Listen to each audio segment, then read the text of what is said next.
Halo, ketemu lagi di kursus menulis artikel online. Menulis artikel jadi lebih mudah. Aturan umum menulis. Di sini saya akan menjelaskan aturan umum seputar cara menulis artikel. Aturan umum menulis artikel. Huruf awal besar pada nama, seperti nama orang, nama kota, nama tempat, dan lain-lain. Contohnya adalah Bandung, Surabaya, dan nama orang Bambang. Cetak miring untuk bahasa asing, bahasa daerah, atau bahasa sehari-hari. Contohnya makanan seafood mengandung banyak protein. Seafood ini adalah bahasa asing, jadi harus dicetak miring. Saya pengen makan yang pedas. Ini kata pengen dan pedas ini nggak ada di kamus bahasa Indonesia ya, jadi menggunakan cetak miring. Ini adalah bahasa sehari-hari. Cetak tebal untuk subjudul. Contohnya adalah ini judul artikelnya adalah manfaat aneka bumbu tradisional Indonesia. Subjudulnya adalah kunyit, jahe, kemiri. Ini berarti di kata kunyit, jahe, dan kemiri ini harus dicetak tebal karena merupakan subjudul. Penggunaan tanda petik satu kutip untuk kata atau kalimat kiasan atau kata atau kalimat yang memiliki makna khusus. Contohnya motor sport larinya seperti bebek. Rasanya ingin terbang ke dalam pelukannya. Nah, ini kata bebek ini bukan bebek yang sebenarnya ya. Bebeknya adalah kiasan. Kata terbang juga merupakan kiasan karena bukan dalam arti terbang yang sebenarnya. Penggunaan tanda petik dua kutip untuk percakapan. Contohnya adalah saya katakan padanya, koma, buka kutip dua, lebih baik kamu segera pergi dari sini, titik, tutup kutip dua. Nah, ini percakapannya. Baiklah kalau memang itu maumu, koma, buka kutip, tutup kutip, ujarnya dengan wajah cemberut, titik. Nah, ini diapit oleh dua kutip. Ini percakapan. Jika hanya ada awalan, maka kata dasar dipisah dengan awalan.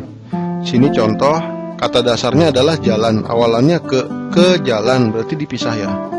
Ini karena kata benda.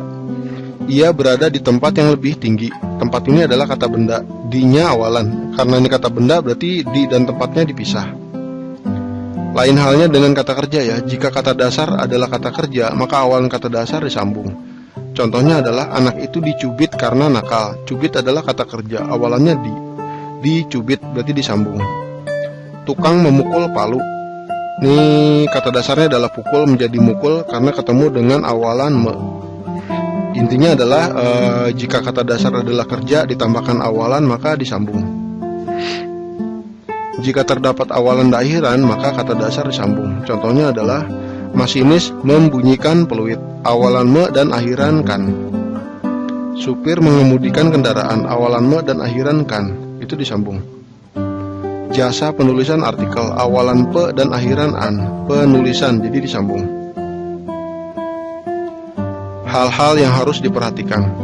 Hindari penggunaan kalimat tidak langsung, selalu gunakan kalimat yang lebih sederhana. Contohnya adalah orang yang akan pergi ke Bandung hari ini adalah Budi.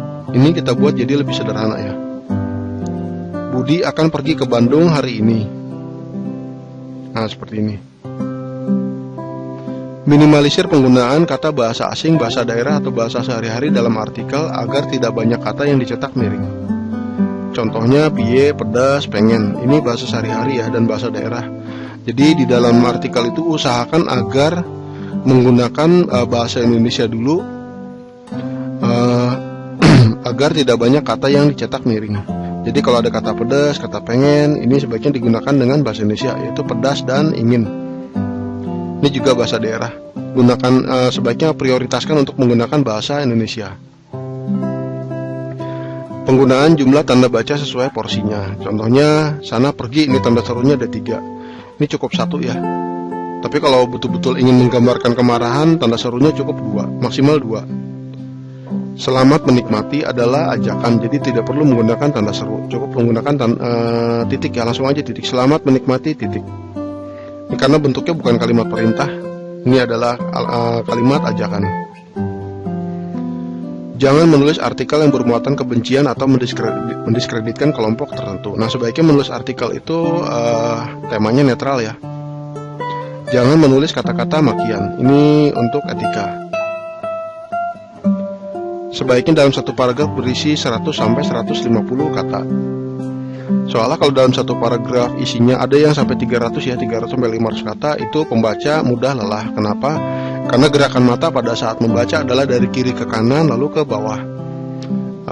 Mata itu cepat lelah pada beberapa baris ya, sekitar 5 baris. Di atas 5 baris itu mata udah lelah. Menyebutkan kekurangan fisik jadi bahan lelucon, ini juga sebaiknya dihindari. Panjang pendek tulisan Anda. Nah, perhatikan salah satunya adalah judul. Di search engine itu kemunculan judul artikel itu maksimal ya antara 60 sampai 80 karakter. Jadi usahakan agar esensi dari artikel Anda itu muncul di judul artikel pada 60 sampai 80 karakter pertama. Sesuaikan penggunaan gaya bahasa dengan media yang digunakan. Jadi kalau misalkan kita pakai Facebook pribadi atau blog pribadi, itu boleh menulis dengan gaya bahasa bebas. Tapi kalau misalkan kita ngirim contoh artikel tulisan kita, itu gunakan bahasa formal ya, semi formal atau bahasa formal.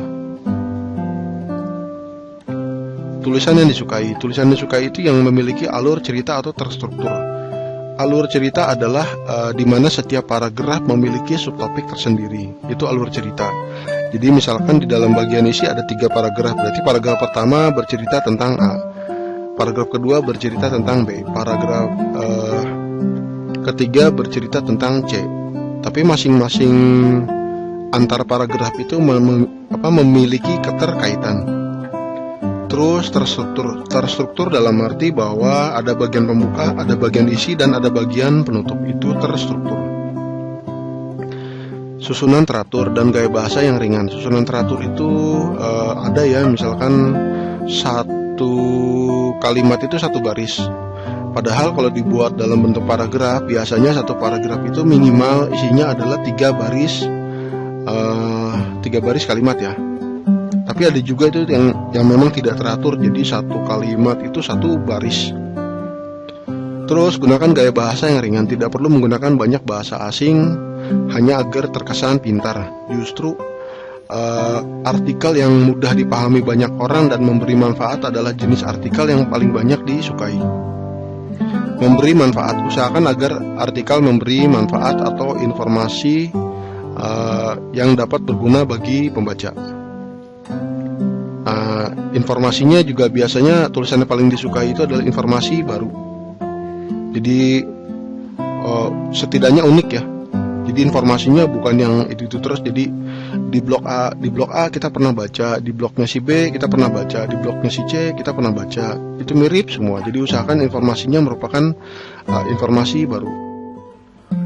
Oke, sekian dulu materi kali ini. Kita lanjut ke materi berikutnya. Terima kasih.